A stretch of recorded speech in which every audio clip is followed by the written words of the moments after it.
I was at that point in my life where I felt like it's now or never. Today's guest doesn't just stream content, he builds the stream. The problem 10 years ago was, as a media industry, we were in a bit of a denial. Maaz Sheikh turned STARZPLay into one of MENA's leading streaming platforms. This shift of consumption from traditional linear broadcast to on-demand is happening all around the world. Bringing local content to our region and challenging global giants like Netflix and HBO. We were also one of the first few platforms to focus on Khaliji content, from Kuwait, from Saudi, and from the UAE. But it wasn't all plain sailing. For the first year, we were way off our initial projections and our initial plan. It's equally important to have the humility to accept that maybe you didn't get this right, and something needs to change and something needs to be tweaked. The result? A $420 million acquisition and a game-changing moment for homegrown tech. Let's get into it. Maaz, can you take us to the very beginning? What inspired you to start STARZPLay? So Dania, there's, with these types of journeys, there's always a combination of reasons.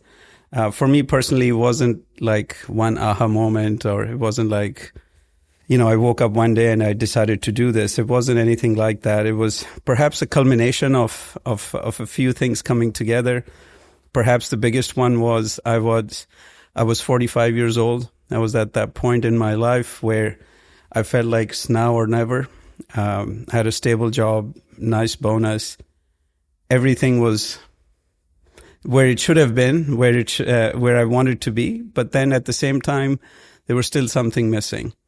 And I felt, professionally speaking, that this was something that was missing from my life. I always wanted to do a startup that I've started and I've built. When you say you waited for the right time, what do you mean by that? I'd worked in Silicon Valley in the 90s, early 2000s, and I'd been part of three startups, but I'd never started a company from scratch. I was part of teams that built startup businesses, but I wasn't the CEO and I wasn't the founder. And, like most things in life, we always try to optimize and find the right time to do the right thing. And the time keeps going, right? Time doesn't really wait for you.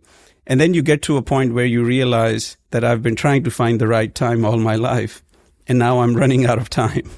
And that's kind of what happened to me. Was I was sort of forced into it. And you also mentioned that there wasn't an aha moment, right? But how did you identify the gap and be like, this is what I'm going after? So, yes. So while there was no aha moment, me and my co-founder, Dani, we would come up with ideas and during lunchtime discuss those ideas and shoot them down ourselves. We were discussing everything from an insurance marketplace to fintech businesses to media businesses. And given that we both worked in media, we understood the challenges in media, and that's why we were open to other verticals, because we knew the challenges that come with media. But at the same time, this is what we knew. So we kept coming back to this idea, while others we would come up with our own ideas and shoot them down. This was one that sort of stood the test of, challenging it, questioning it ourselves, and it stuck with us. So that's why we pursued it.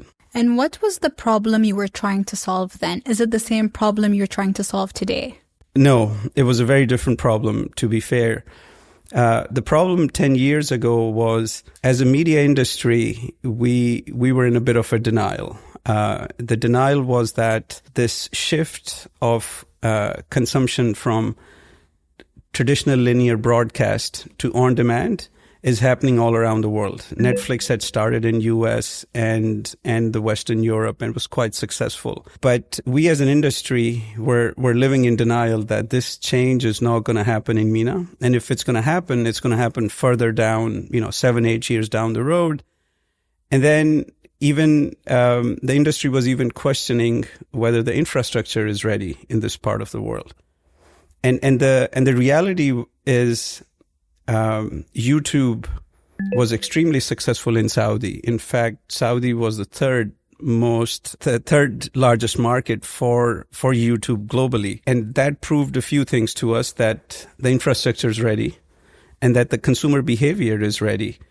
And it's just that as an industry, we were living in denial. So the idea was to take advantage of that infrastructure, take advantage of that behavior change, and build a service that's premium. And the other challenge we had in the industry and in the market was there was MBC that was extremely successful and effective in Arabic content, and it was free. And then on the other end, you had OSN with premium Hollywood, but at 300 dirhams a month, right? And there was nothing in between. And so what we were trying to do is solve that gap of bringing premium content, ads free to the market, but do it at a reasonable and an affordable price point. And in terms of like when someone's looking at a business from the outside, everything looks great, but in reality, it's not. And it's always an uphill battle. Talk to me more about the pivots that you had along the way. What are some challenges for you to get this off the ground? Look, the pivots and the challenges are part of, the journey, like you said, Dania. And whether it's year 1 or year 10 in our case, it seems like the challenges continue to come and you need to continue to adjust. Perhaps the first and the most major pivot we made was when we initially launched our business, we were relying primarily on credit card payments. And while UAE, the credit card penetration was very high even back then, and the behavior was there to use credit card online, in other markets, especially the populous markets in North Africa and Egypt, the behavior wasn't there. And the credit card penetration is extremely low. And yet here you are trying to become a premium mass service. So we had to solve that problem of online payments. And it was almost like we had to build a fintech business inside an entertainment business to solve our online challenges. And the way we did that is we partnered with mobile operators. In Morocco, we partnered with Morocco Telecom, with Orange in Morocco. In Egypt, we partnered with Etisalat Egypt and with Vodafone and so on and so forth. We built this payment network where you could sign up for STARZPLAY with your mobile phone and pay through your mobile phone. And that did two things for us. One, it solved the payment issue. But the other benefit that we perhaps didn't expect and anticipate was the trust and credibility, right? Because it's one thing to pay for something online and you're going to receive hard goods delivered to your home. To pay online and pay for a service in 2015, and that to an entertainment service, that was challenging. But as soon as it was associated with brands like Etisalat or STC, it gave us instant trust and credibility. And that was a game changer for us. And that's what I find fascinating about your journey, because at the end of the day, what's the most important thing is customer experience. And whatever we need to get there, we'll get there. Correct. But how did that impact numbers, if you can be more specific? In the first year we launched our service, especially first few months, our target was to do 400 to 500 new signups a day. And but because of this challenge, we were only signing up 20 or 25 customers a day. And that number would not change no matter how much we spent on marketing, how we adjusted and dialed things up or down. We would just get that 20 to 25 new signups. So we weren't able to scale that business when we needed to be doing 400 a day. It was once we started to integrate with mobile partners, we started to gradually scale up the numbers in hundreds. But it took us a good year to start scaling that up. But for the first year, we were way off our initial projections and our initial plan. Talk to me more about that first year, because when you believe in something and you push it out, you expect instant results. And if you're waiting for a whole year for you to see the results that you want, were you questioning that, was this the right approach? Should we try something else? Questioning yourself and second guessing yourself is part of the game, right? And I would say that if you're not questioning and second guessing yourself, then, you're doing something wrong. So I think we were definitely questioning what we are doing, challenging ourselves. But we never reached a point where we wanted to give up. I think that's the difference is while we were frustrated, we were trying new things, and we were second guessing our own decisions, and clearly some things we got wrong. But we never reached a point where we thought, should we pack up and just go home? I think, as much as in times like this, as much as, the founders and the management need to be resilient and believe in their ideas, it's equally important to have the humility to accept that maybe you didn't get this right and something needs to change and something needs to be tweaked. And I think as in entrepreneurial journeys, we hear a lot about, the push for, hey, believe in yourself, be confident in what you're doing, stick to your plans. All of that is very important. No, not discounting that.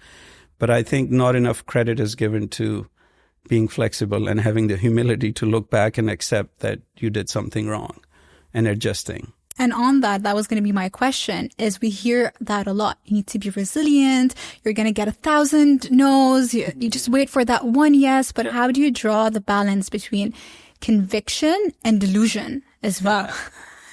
Look, I think, I mean, you said it, right? The balance between conviction and delusion, right?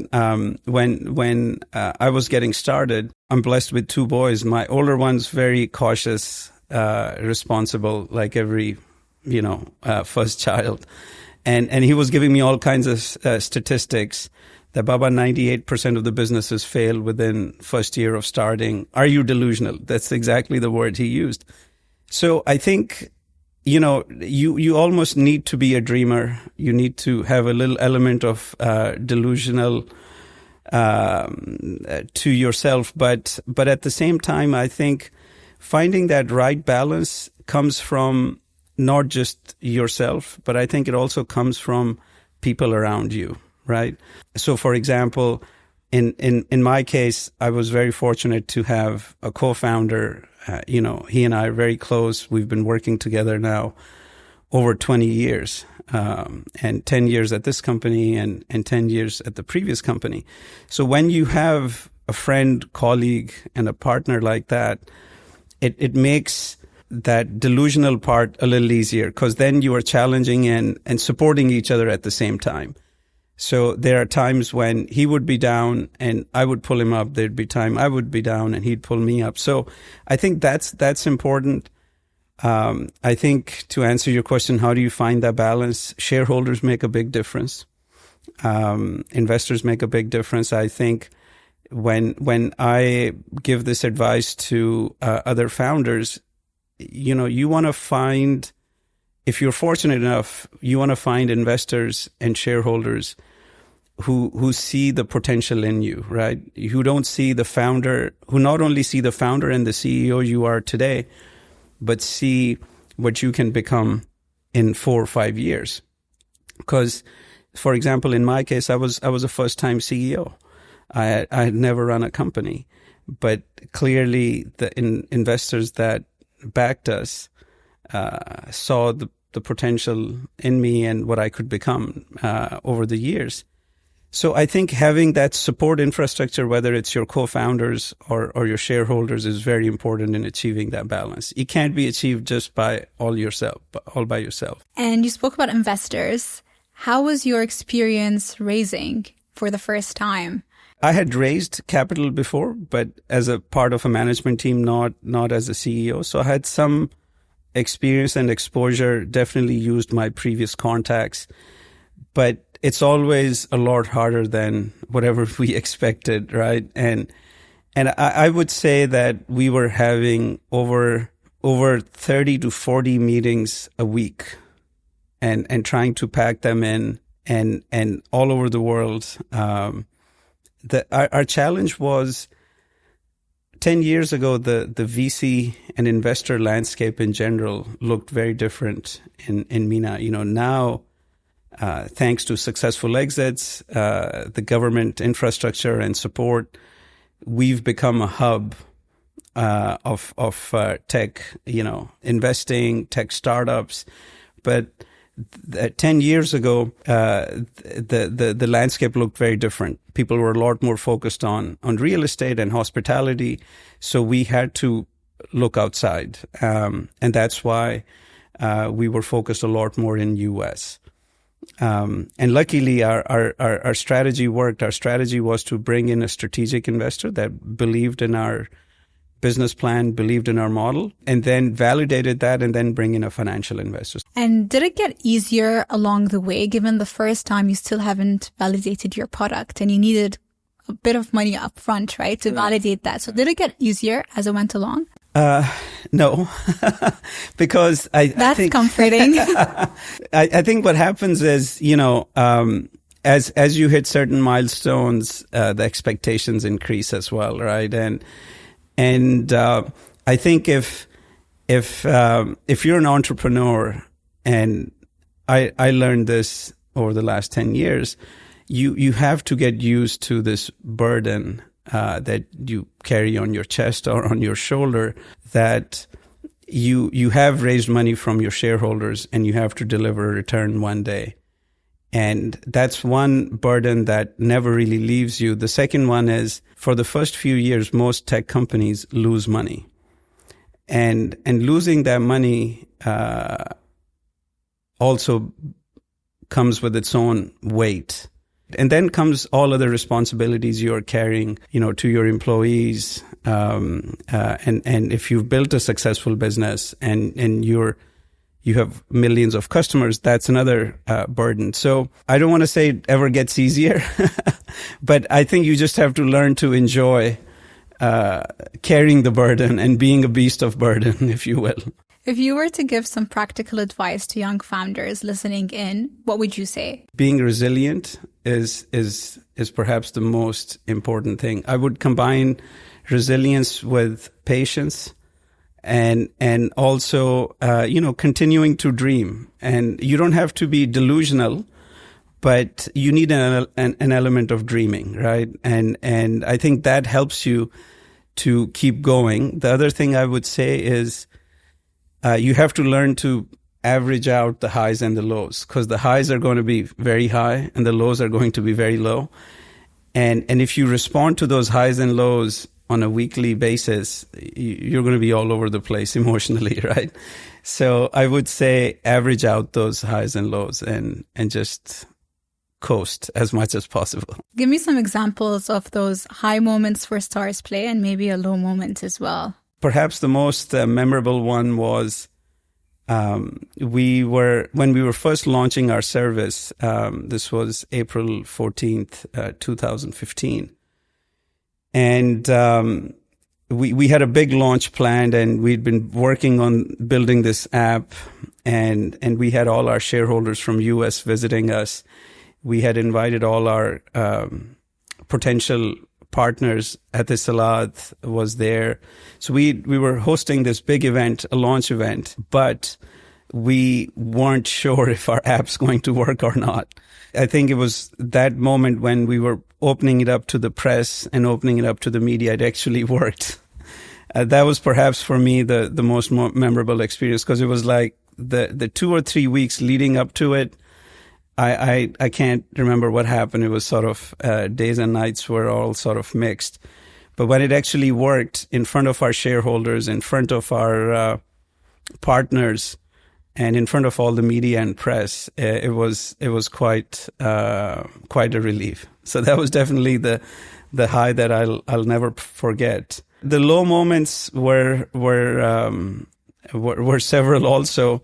But I think the most difficult period for us, Dania, was that initial period when, we were struggling to scale and change the volume, because it felt like, when you build a product or a company, there's a lot of things a founder and a management team can change. If there's problems, your product isn't working right, you can tweak it. If you need more money, you can go raise more money.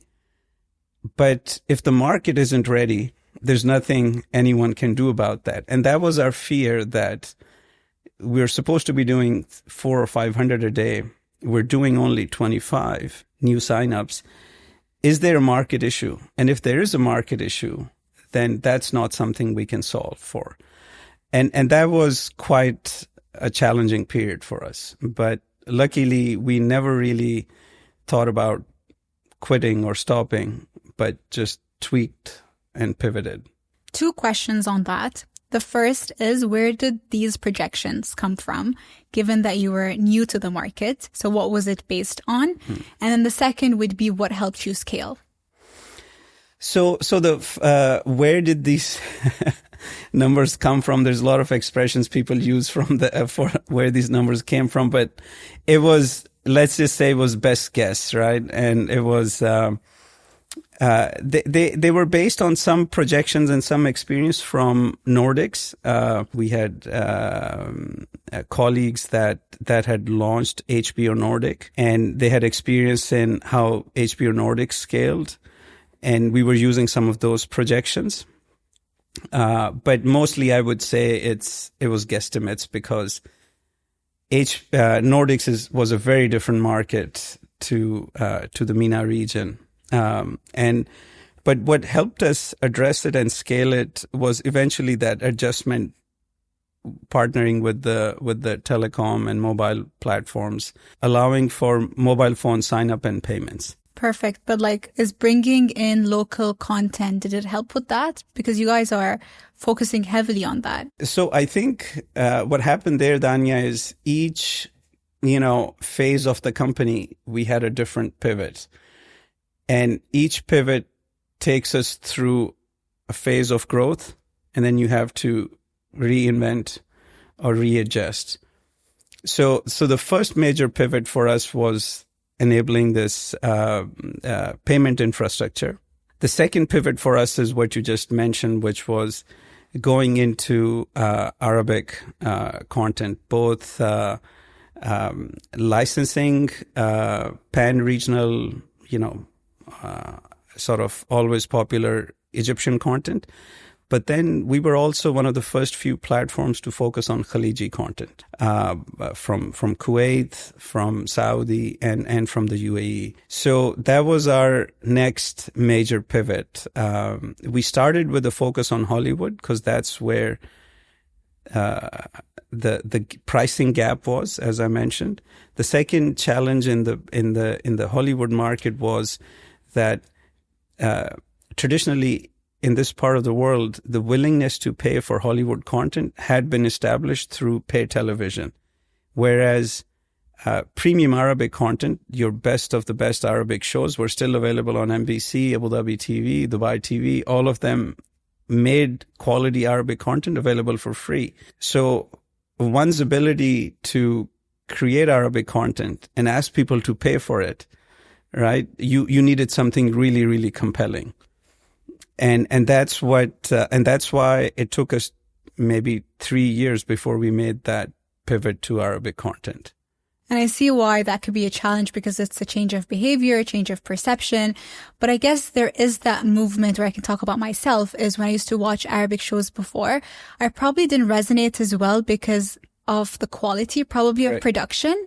But the better production we're seeing right now has an impact. And right now I am choosing Arabic content versus the westernized content. Do you think that's true? Absolutely. I think that change started to happen with, I would say that change started to happen in 2018-19, right? With Netflix coming into the region, they challenged the status quo, because the region was always blessed with creative people, but you needed a different type of a buyer of content and a different platform. And that's where Netflix, one has to give them credit. When they entered the market, they challenged the status quo of the types of dramas that were being produced. And so once they produced 1 or 2 originals, it changed the entire ecosystem, from the script writers to the producers. Everyone adjusted to that. And that's when Shahid really emerged on the scene, especially during COVID. They relaunched their platform, relaunched their brand, started to invest in original content. And this is those two between Shahid and Netflix. I think those two had a major role in redefining the Arabic content ecosystem. We were more of followers, if you will, in that movement, but we certainly did our part. But they definitely had a much more leading impact, if you will. Just on being a follower, usually what we hear is you have to be a leader in this, you have to be a thought leader in this topic, whatever. But sometimes there are advantages to being a follower, right? Yeah. What was it for you? We've always been zero pride and commercially conscious and aware. You know, when you go into original content production, it's a hit and miss game. It's not just in this part of the world. That's the nature of the business globally. For every Stranger Things, there's hundreds of other shows that Netflix produces that you and I have never heard of, right? So, and it's the same in the movie business in Hollywood. So it's the nature of the game. And so one has to be ready. One has to have that risk appetite, number one. Number two, you need to have that experience in able to predict or at least increase your chances that the investment you're making is going to be a hit and not a flop. So for us, I think that was less about what others are doing. It was more our own journey. After 6-7 years, we had gathered enough consumption data on our platform to be able to say, hey, when it comes to Arabic content, when it comes to 18 to 35-year-old male and female audience, this is what works for each demographic. And that's what gave us the confidence that now's the time to invest. And did having this valuable data help you not only lower your risk, but your costs as well? It helps both sides, right? And like you said, I think we got more experience on, hey, we can license this show and pay 1 million dirhams, or we can produce it ourselves, but it'll cost us 3 million dirhams. What's the trade-off there, right? And that's, and it's a very difficult balance, because what made Netflix successful in US, they weren't doing originals at that time, right? It was Seinfeld and Friends, and so they became successful on the back of licensing existing shows. And there's nothing wrong with that. I mean, and we did the same thing. So it's always a balanced approach in terms of whether you're a follower or a leader. It's a very arbitrary equation. Since you brought up Netflix now a couple of times, I have to ask you, what is something you do better than Netflix? I would say localization. Netflix is a global juggernaut and a global platform, right? They're executing globally, from Japan to Egypt, Korea to, Saudi. So, what we are doing, we're very focused on this market, and we localize, from our social media posts to how we built our platform, and payments is an example, right? So today we're integrated. So when you're in Saudi, you can sign up for our service with STC or with Mobily or with Zain, whichever mobile phone number you have. But you can't do that with Netflix. You have to put in your credit card. Now, that might work for Dania, but for someone else, they might not want to put in their credit card. And that's an example of localization to me. So it's localization at all levels: marketing, payments, as well as content. Maaz, you've introduced sports and Turkish shows as well on STARZPLay. Can you tell me why that was important for your journey? What we saw, Dania, was that while Hollywood entertainment is where we got started, and that was our core until then, we also saw the opportunity where the market was opening up, especially for sports. And between BN and OSN, there were sports rights that were becoming available. So we saw an opportunity 4 years ago to step in. We started with UFC, and then we entered into cricket in a big way, and then into football with Serie A. And since then, we expanded into golf, rugby. But what we like about sports is that it's one of those products that doesn't need to be marketed, right? When AC Milan is playing Inter Milan, there's a demand for it. People will come watch it. Rugby World Cup, Pakistan versus India in cricket. I hope you watch it with you. I don't understand cricket, and my husband and his family are like, when are you going to get this? You don't need to understand cricket to watch Pakistan, India. I mean, there's enough drama there as is. But these types of events have their own marketing. And so that's what we like about it, that you don't need to invest in marketing to build the awareness. They have their own following. They have their own awareness. So that was our reason for entering into sports. Well, you used a word prior. Commercially driven. I love that. I'd love you to go more into it and talk about maybe cash flow specifically as well, because sometimes it's overlooked by startups when it's the most important thing in running a business. How did you balance protecting your runway versus growing at scale? It's a complicated question. We can do a podcast just on that alone. But I would summarize it this way. I think there are certain what makes MENA an attractive market is you have extremely young population.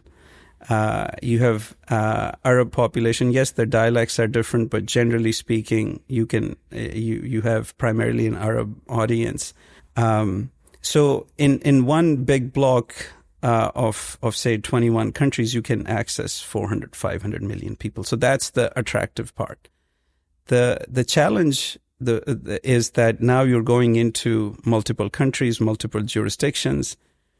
So building a direct-to-consumer business across 21 markets as a startup can be challenging.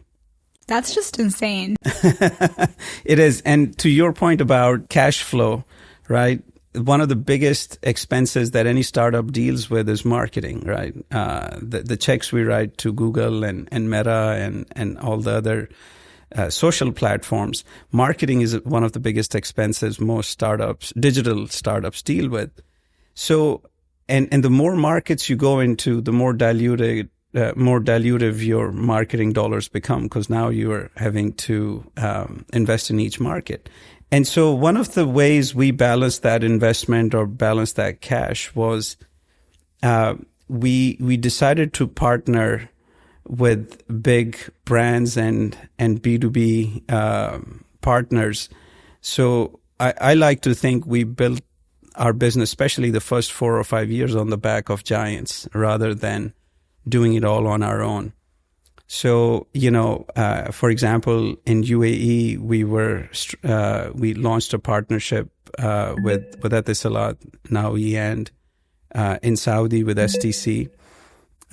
So similarly, Ooredoo was a big partner for us. So I think these three partners helped us scale our business, and we were cautious about our direct investment in the direct to consumer acquisition game, where you spend $40, $50 acquiring every customer, and then a year later they churn, and then you sign up again, and so we avoided that investment cycle. So I would say that perhaps, one of the better ways to do it is find partners. And it's clear that you found deep partnerships, because I believe you got acquired, right? by Etisalat. So tell me more about that. I think that wasn't by design. It's not something we had set out to achieve.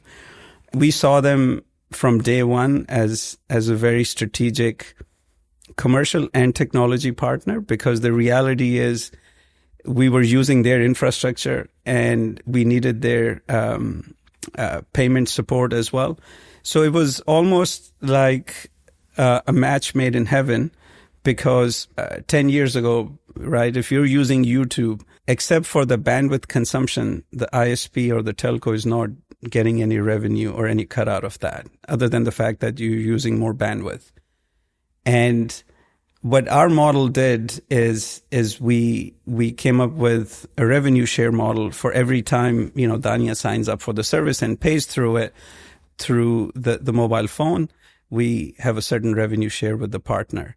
So this created a commercial relationship, not just using the bandwidth, but created a commercial relationship. And this gave them an incentive for us to work together and scale this business.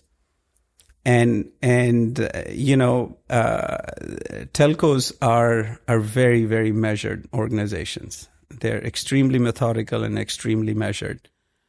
And so over the years, they watched us, they tracked us, saw what we were doing. And then, came a point where they're like, okay, it makes sense to become a shareholder in this business. And we're very fortunate. How was that for you? Like the moments that happened, how did you feel? It was a very long, drawn out process. But eventually when it did happen, it's like obviously it's a lot of celebration, but the thing that I remember the most is just burden being lifted off your chest. I think that's the part that I remember the most. Everyone I ask says the same thing. Burden lifted, relief. I'm like, guys, where's the fun? I think for me, it's also the burden lifted, because I think what happens is after, for us, it was 8 years. And after 8 years, you're carrying the dreams of so many people, your family, yourself, maybe your parents, if you're fortunate and blessed to have parents in your life. And it's less about, hey, if the business fails, what am I going to do? So that's, I think, less of a concern. The bigger concern is, I put 8 or 10 years of my life into this, and what do I have to show for it? And I think once you pass that stage where you feel like you've built something and you have something to show for the 10 years you put into it, I think you start to become a little more content and at peace with that burden. But until you reach that point, the burden is there. I'm going to ask you as well to reflect a bit more.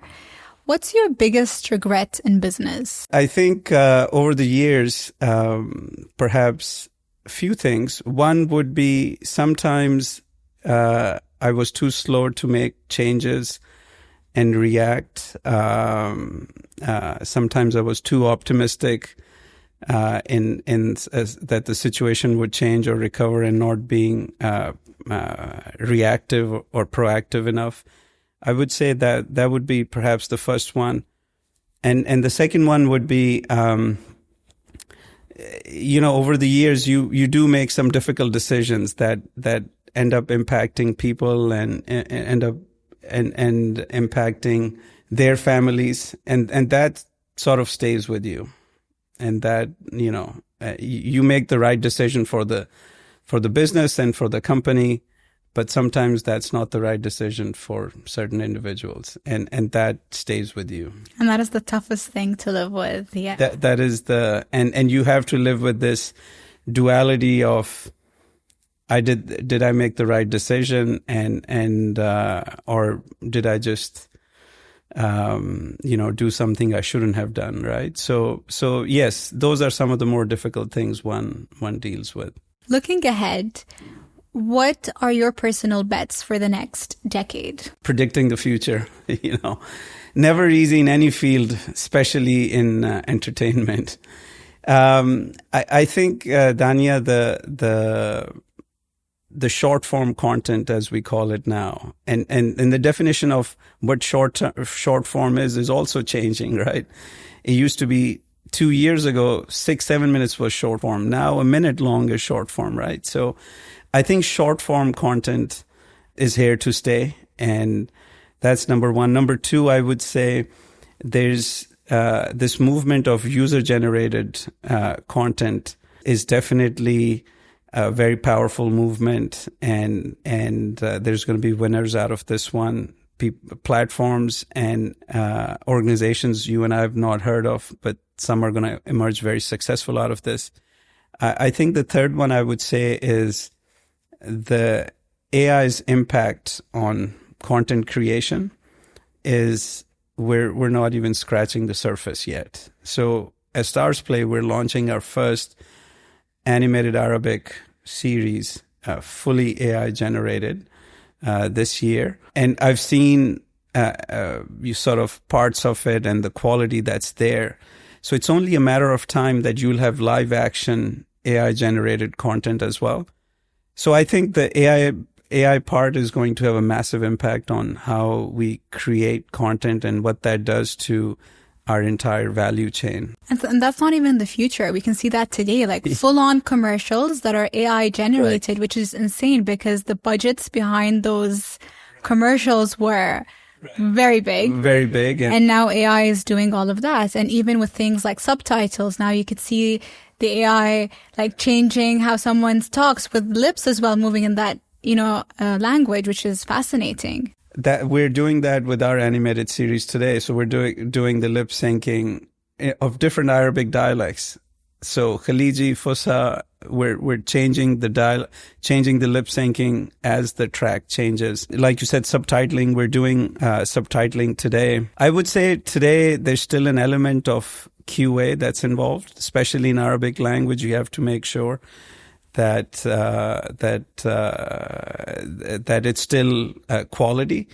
But I think those things will be ironed out in next 6 to 7 months, in coming months, if not sooner. But in the long run, the original content creation will change completely. That's also taking like A/B testing to a whole nother level because you're testing it on all these markets as well at the same time. Correct. And you can do that today. And this is perhaps between the short form content and AI generated content. This is perhaps the biggest change that's coming. And it's difficult to predict which way the consumer behavior is going to shift. I think for platforms like us in our industry, the challenge is as much as we compete with Netflix or Shahid, we're competing with TikTok and Instagram Reels. And if that wasn't competition enough, we're also competing with mobile games and with esports. So it's a very, very dynamic space. That's very interesting because usually like competitors are within your sector, but now everyone is competing for this person's attention, right? The consumer's attention, and it's all these platforms. So I was reading a case study of when Coca-Cola and Pepsi launched in Pakistan, and they launched and they realized that the market share wasn't competition between Coke and Pepsi. What they were really competing was with the local drinks like lassi and other traditional drinks. Pakolas? Pakolas, exactly. And so it's the same for us. We're not just competing with other OTT platforms. We're competing with everything else that consumers are consuming. 100%. Eyeballs, as they say. Yeah, 100%. What's next for you, though? What's something that is exciting you at the moment? So it's going to sound boring, but nothing excites me more than what I'm doing right now. It partly has to do with the fact that I still see a lot of opportunity in what we are doing and a lot more growth to come. But it also, in my heart, I do believe that for me, this is if I'm given an opportunity to work another 10 years at STARZPLAY, and it's obviously not my decision, but if I'm given that opportunity, I'd love to build the business for another 10 years. That's so interesting. Not a lot of founders would say that, especially after your acquisition. A lot of them say, I need time off, which is understandable because it's such an intense, probably, space that you've worked on for the last 10 years, taking a step back and leaving it to the rest. But it's interesting that you have that perspective. Yeah. Look, I do take time off. Sometimes I take Friday and Monday off. That gives me 4 days, and that's all I need. And it gives me enough time to recharge myself. But yeah, there's no place else I'd rather be than working at STARZPLAY. Than working at STARZPLAY, doing exactly what I do. Maaz, let's wrap it up with a quick round of rapid fire. Let's go for it. Describe your morning routine. early, and gym. Describe yourself in 3 words. Emotional, passionate, paranoid. Who inspires your leadership style? My dad. What's the biggest mistake someone can make while setting up a business? Not having the right people around you. Journey or destination? What matters more? Journey. If you had $10,000, how would you invest it? STARZPLay. If you were 21 today, what advice would you give yourself? Take more risk. Why so? Because you have less responsibility, less commitment, and a lot more runway to recover from your mistakes. And that's the advice I give to my 22-year-old. If he wants to do a startup, he should do it now rather than wait until he has 2 kids and he's 45 years old. I 100% agree with that. Usually I was risk averse, and I had to retrain myself and take more risks, which goes against what I'm doing, given that I've been an entrepreneur. But I've had to retrain myself because I wanted more outsized return. I wanted a bigger purpose. So got to take a risk. Absolutely. I think our parents are the ones that train us to be responsible and less risk averse. And then, parents again have to remind the kids that, it's okay to take a little more risk, right? So, I see that in my kids, and that's the same thing I tell them, is take risk. Actually, with my parents, it was the other way around, where even before having any work experience, my dad was like, just start something. I'm like, I need to learn. I need to be in an environment where I'm learning. But because he couldn't do that because of his responsibilities as a father, he was only able to do that close to retirement. Right. He's like, take more risks. And the same with my mom as well, because she had to focus on us, the kids. So my parents were pushing it, but I think maybe it was a character thing. But right. I'm working on it. Are you the eldest child? Middle. I am the more risk taker, which is funny because I tell myself I'm risk averse. The eldest is a doctor. The youngest is a lawyer. I'm the only one just venturing out into everything. You're finding your path in between. Look, I think you mentioned your father went into doing his startup after he retired. So at the end of the day, there's no right or wrong time.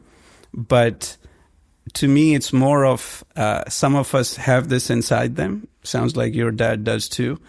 And he might have gone through his entire career and eventually still decided to pursue his dream. So I think there's some of us have this bug, and sooner or later it's going to manifest itself. But earlier in life, there's lesser commitments and less responsibilities. Thank you so much. Thank you, Dania.